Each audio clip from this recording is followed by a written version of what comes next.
Real estate developers professional liability is a growing product for us, and we're seeing more carriers come to market with policy forms, and it's a growth area for us. But what's also interesting is that there's some gray area between the developer professional liability and the real estate investor professional liability.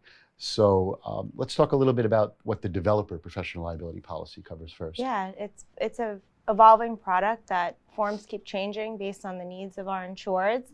Not only does the real estate developers cover your standard contingent bodily injury, property damage, and pollution, it also covers the professional services for vicarious liability out of the subcontractors and contractors that the real estate developers are actually hiring. The developer has a lot of vicarious liability because they're subbing out architecture, engineering, and other. They also get involved in professional services themselves. They might be acting as a real estate broker, property manager, construction manager, contractor, and in the past they may have had to buy all these individual professional liability policies. That's all included within the developer professional. And on top of that, they're engaged in day-to-day activities in the context of developing the property. Just the services involved in getting the permits and dealing with environmental studies and dealing with local governments. And all of these activities can lead to claims.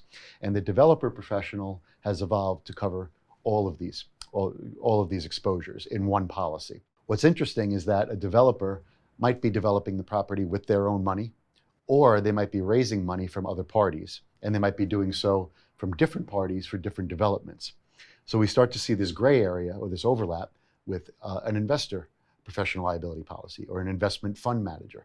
So if we have a client who's putting together multiple partnerships and LLCs and raising money and investing that into a property, there's a separate insurance product for that. We have plenty of clients that have to buy both types of policies.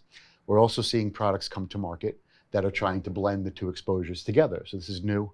Jencap's been working with some carriers on evolving some of these products, and we're hoping that there's going to be a market for that. Navigating our agents and brokers through which of the two policies, if not both, is required is where we add a lot of value.